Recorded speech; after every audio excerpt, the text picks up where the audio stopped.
بدعوة الدكتور أسامة البحيري والدكتورة إيناس لإقامة محاضرة حول زراعة الأصل. احنا محتاجين إن احنا نحاول مثلا نطور أفكارنا ونطور إمكانياتنا بحيث إن احنا نعمل للأمام ونتقدم بأي طريقة ممكنة.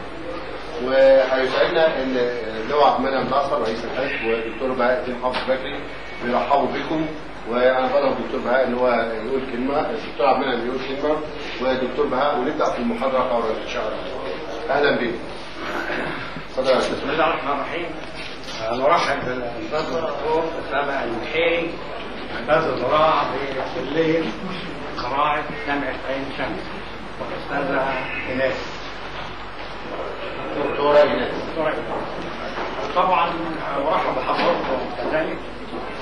الموضوع مع زراعه الاسطح ده موضوع يهمنا جميعا، يهم هذه القدره بالدرجه الاولى، ان احنا بنحاول او نحب ان احنا نرى مساحات خضراء في كل بقعه من الارض مصر.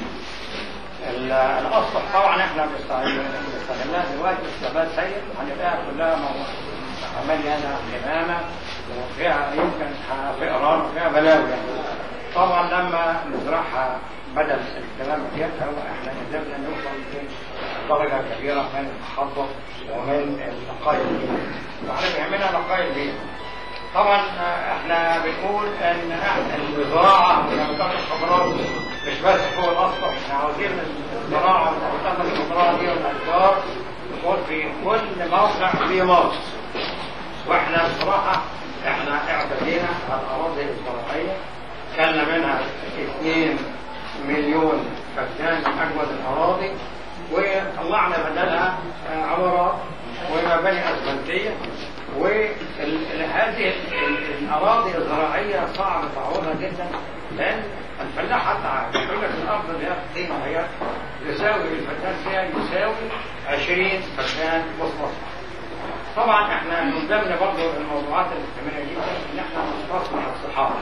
مصر ما لهاش حل في الخروج من الازمات اللي فيها غير باصلاح واستزراع وتعمير الصحافه.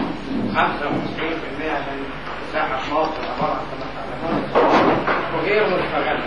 طبعا احنا النهارده اصبحنا في الوادي كام 70 مليون او اكثر في التقارير غير الرسميه حوالي 80 مليون، كلنا متكافئين في 4% من مساحه مصر. اصبح في ازدحام رهيب في كل حته، في الشوارع، في الترافيك، في المباني، في السكن، في عمليه رهيبه. وخلقت هذا الموضوع خلق حاجه اسمها ثقافه الزحام.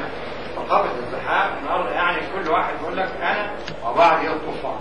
بنشوف هذه الثقافه في حياتنا، بنشوفها في الشارع، عربيات كل واحد عاوز يطلع ويكسر عن جنبه بطريقه غير معقوله ملهاش سيستم. يعني المرور عندنا في القاهره وفي مصر عموما ما فيش بلد في الدنيا بهذه الطريقه، ودي من عباره عن ثقافه ازدحام. التهويه والاماكن المكشوفه قلت خلاص.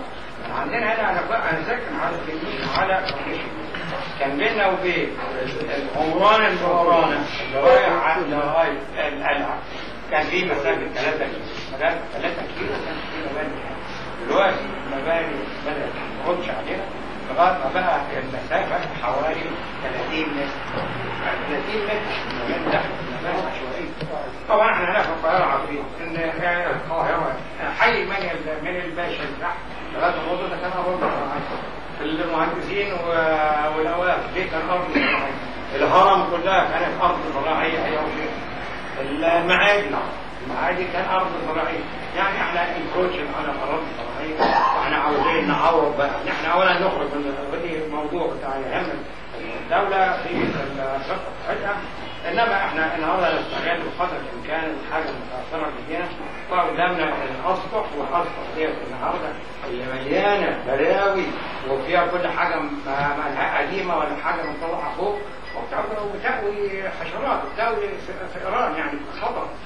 فاحنا لما نزرع هذه الاسطح هنستفيد منها اولا ماديا وجمال وحاجه حلوه واللون الاخضر، ويبقى كلكم حزب الخضر مصر. وكده يعني احنا نروح تاني بالاستاذ الدكتور اسامه ان شاء الله نستمع الى محاضره قيمه.